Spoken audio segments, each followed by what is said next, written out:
Yeah. So code of ethics and standard of professional conduct. This is the topic we are doing today. Code and standards. Let us understand.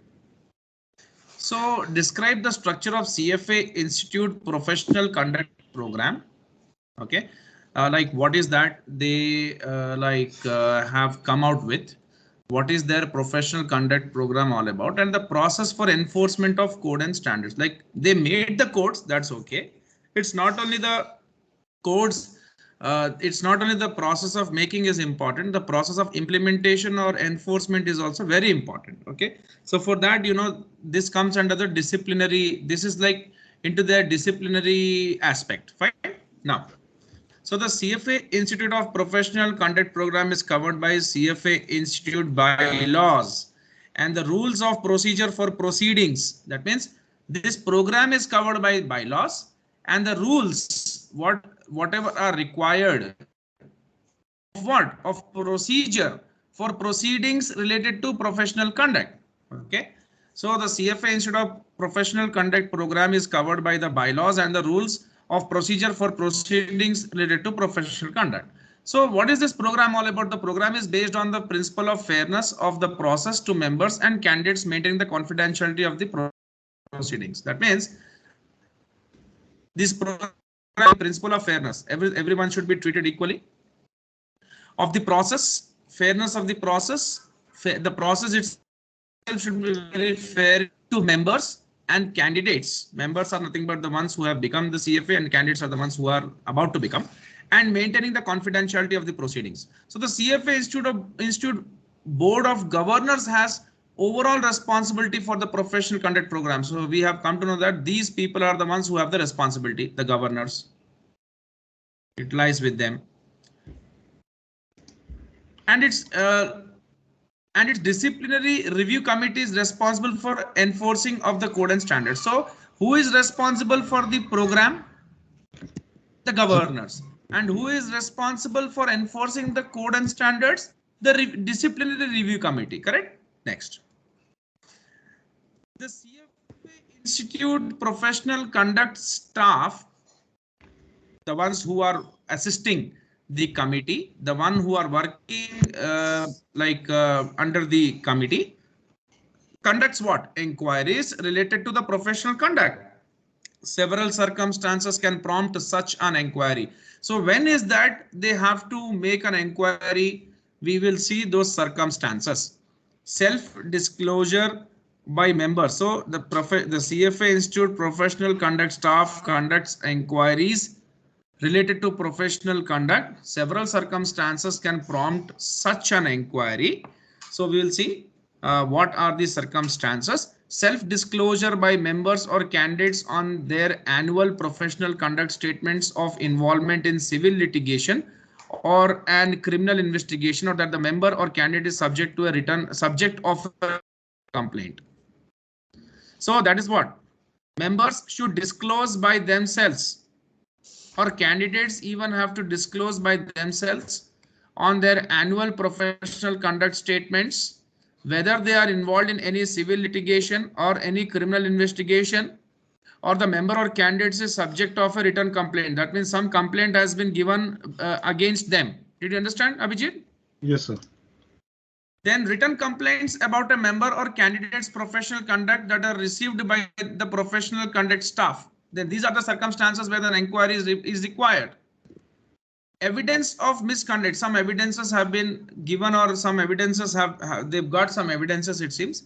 Evidence of misconduct by a member or candidate that the professional conduct staff received through public sources such as media, article, or broadcast. See, whenever a scam or scandal happens, and if the members are the ones who are in the organization and they are also kind of like dragged into that, or they are involved in any kind of those things, media and like media articles or broadcast would like take out their names.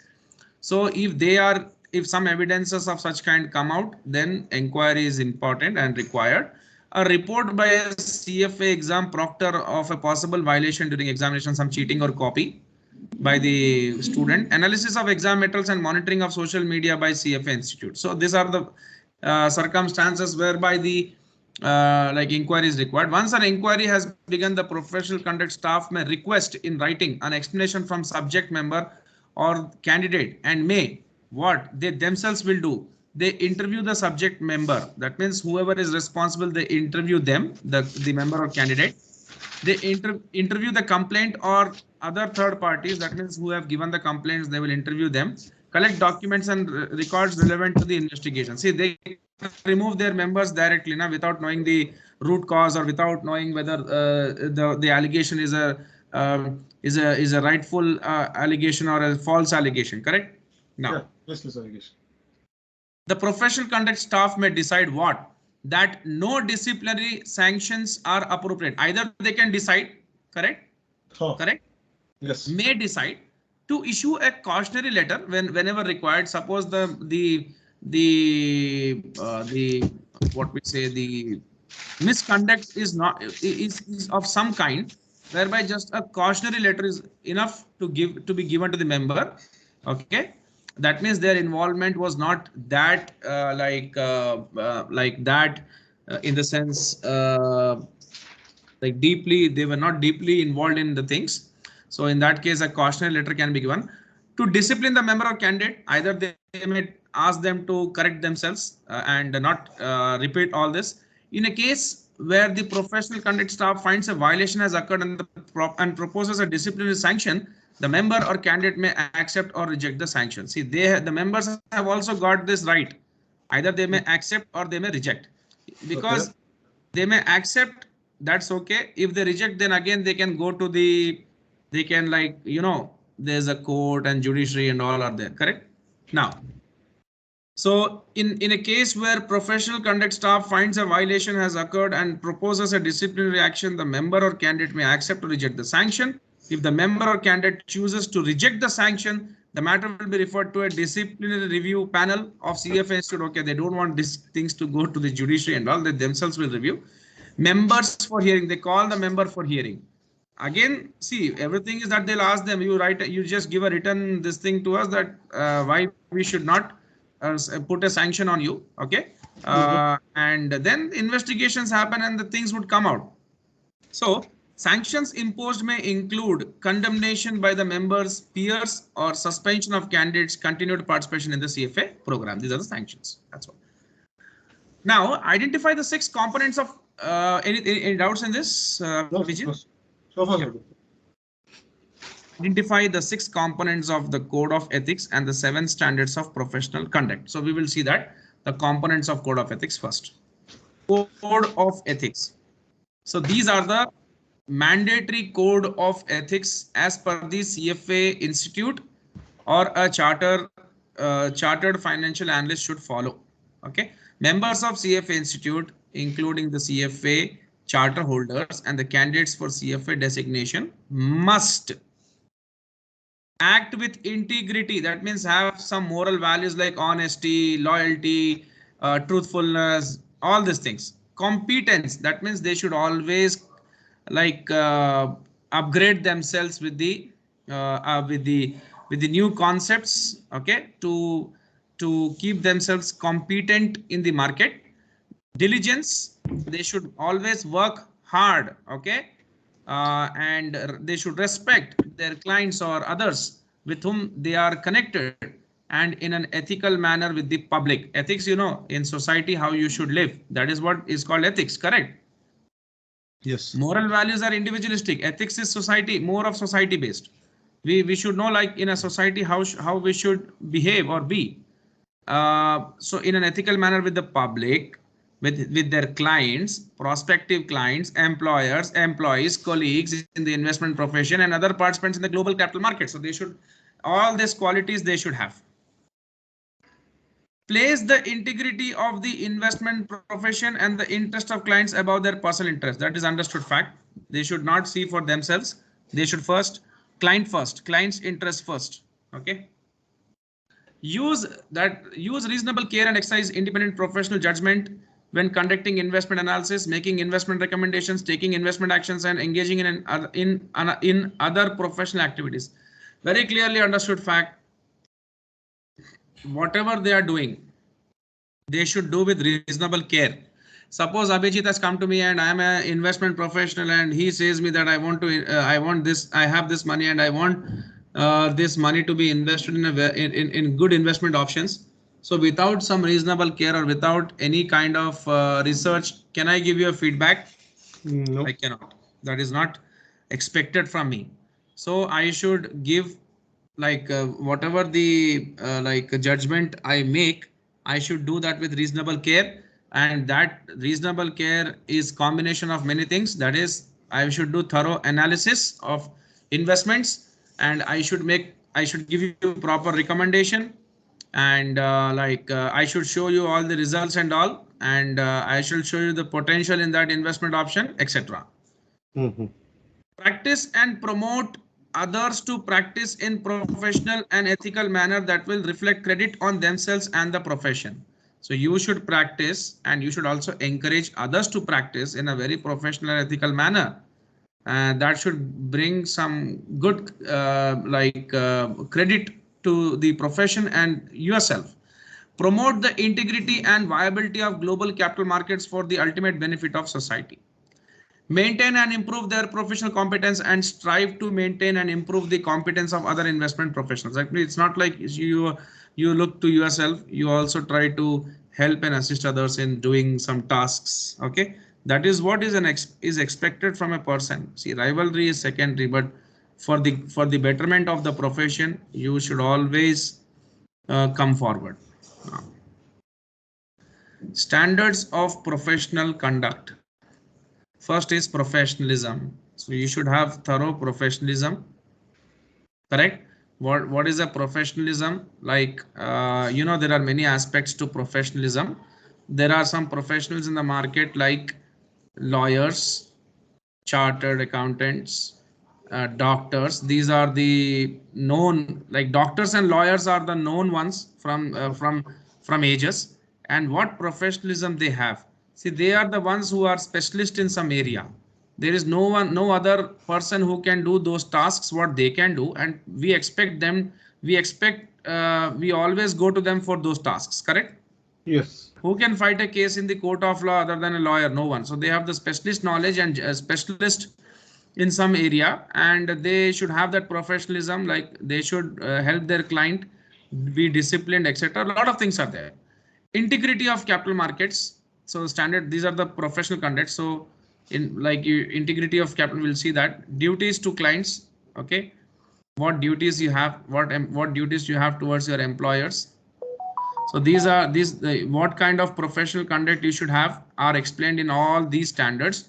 If you're having, then that's okay. The standards will elaborate on that. If you're not having, then what are the remedies, that also the standard will say.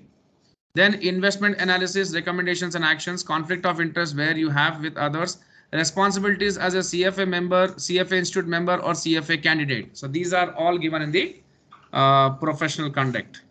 Okay. So now we will also go into the other next part. Explain the ethical responsibilities required by the code and standards, including the subsections of each standard. So first, professionalism. So what comes under this? We are going to read that. So we are going to see those standards, what we have seen in some detail. Okay, fine. Okay. So the first one is the professionalism. First, you should have knowledge of law. Okay, the law of land and the various laws which are very important, and members and candidates must understand and comply with all the applicable laws, rules and regulations, including along with the laws, they should also know CFA Institute Code of Ethics, standards of professional conduct. Okay, so Code of Ethics we have seen, standards of professional conduct also we have seen right now. Professionalism, independence and professionalism,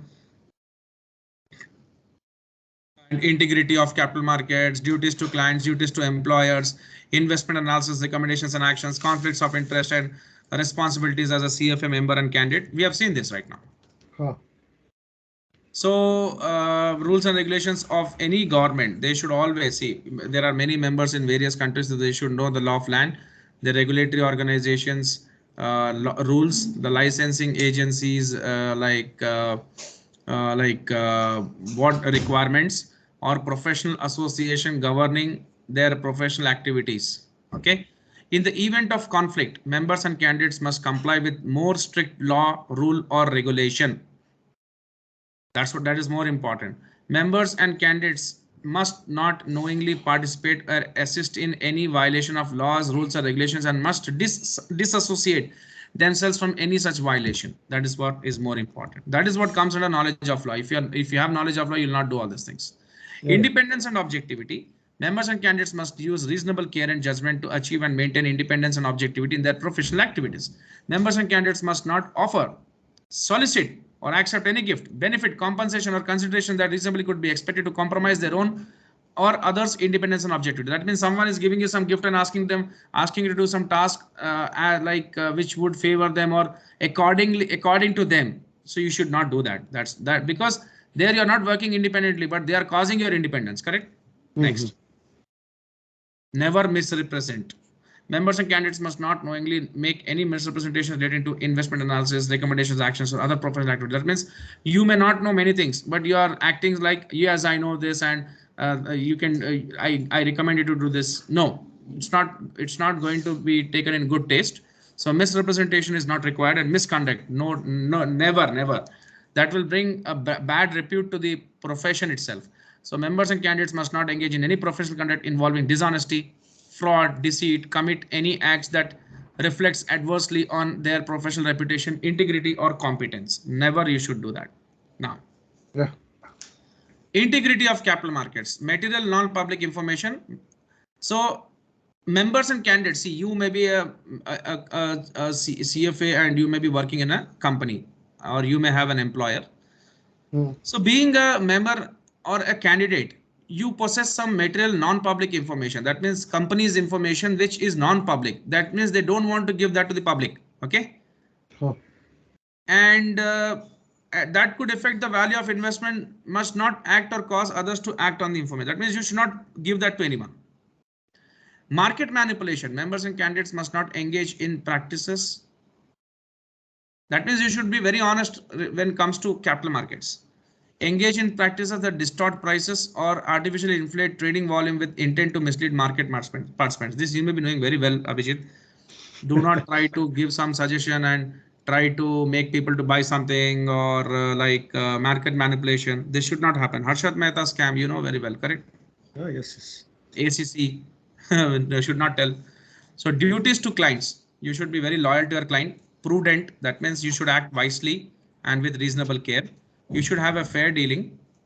Okay, deal fairly and objectively with all clients when providing investment analysis, making investment recommendations, taking investment action, or engaging in other professional activities. So fair dealing, like you should not be someone who should be favoring something or some favoritism. No, very fair and just. Okay. Suitability. When members and candidates are in advisory relationship with a client, they must see. You should first understand a client's a scenario, a situation, do a proper and thorough analysis of the client's condition, their financial background, their financial condition, and the constraints what they can have.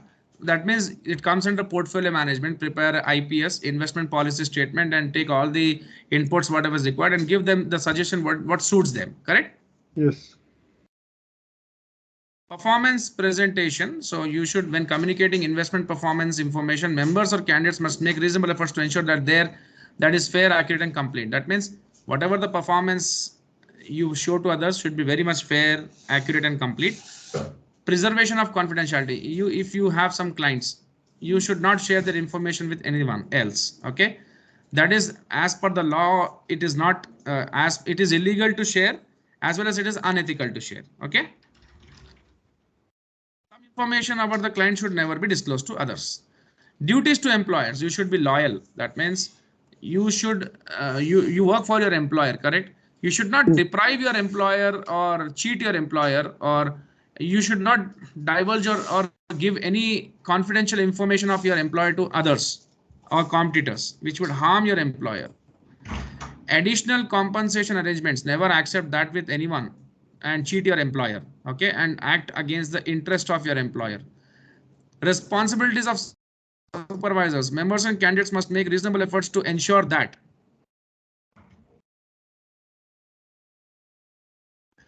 Anyone subject to their supervision or authority complies with applicable laws, rules, regulations, and code and standards. So that you should see. Investment analysis, recommendations and actions, diligence and reasonable basis. That means hard work and on a reasonable basis. Members and candidates must exercise diligence. That means diligence is being hard, like working hard or like doing a thorough research and analysis. And they should be independently doing their task, not under anyone's pressure. Thoroughness should be there in analyzing investments, making investment recommendations and taking investment actions. Having a reasonable and adequate basis. So if you are supporting something, you should have that base to support, correct? If I'm giving you any recommendation, I should have that investment analysis for that, isn't it so? So that you can take an action. Now, communication with clients and prospective clients, members and candidates must disclose to clients and prospective clients, the one who are existing right now and the one who can become your clients, the basic format and general principles of investment processes they use to analyze investments. That means how, on what basis they give them the recommendations, what kind of research they conduct for an investment option, they should clearly disclose. And on what basis they select securities, they construct portfolios, and must promptly disclose any changes that might materially affect these processes.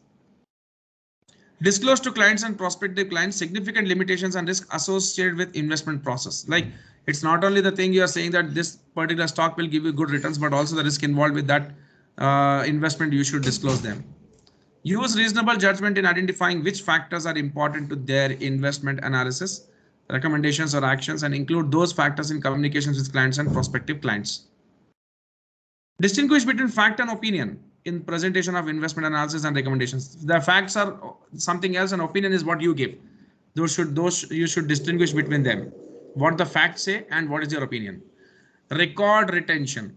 Members and candidates must develop and maintain appropriate records to support their investment analysis, recommendations, actions, and that means they should retain all the records, not like whatever the suggestions they gave or whatever the recommendations they give or whatever the investment related communications, whatever they make, they should always retain them with them. So that if any point of time that is required, those can act as a record, correct? Yes. That can be a record with them. They have a record and they can cross check. Conflict of interest would be there, of course, in any walk of life or part of life. You may come across many people or many circumstances whereby you will be having conflict of interest that you should disclose clearly. Members and candidates must make full and fair disclosure of all matters that could reasonably be expected to impair their independence, like where something is like affecting their independence and what they're working with some objectives, so that is affecting their objectivity, or something is interfering with their duties towards their clients or prospective clients and employer.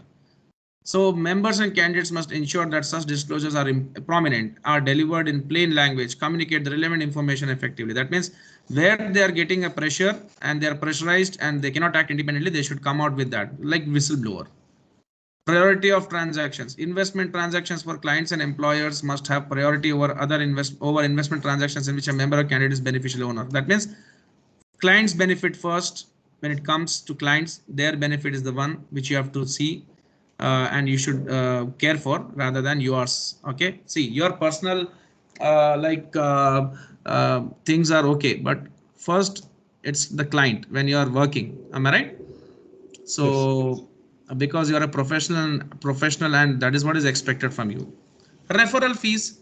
Members and candidates must disclose to their employer, clients, prospective clients as appropriate any compensation, consideration or benefit received by or paid to others for recommendation of products or services. That means wherever they are charging something, they should disclose that.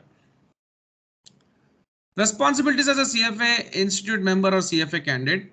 Conduct as participants in CFA Institute programs. See, that's what, wherever the programs of institute conduct some programs, you should participate. Okay, and you should also help in conducting them. Reference, that means you should refer to this program, like you should create awareness about the CFA program, designation, to others. Okay, create awareness, that's it.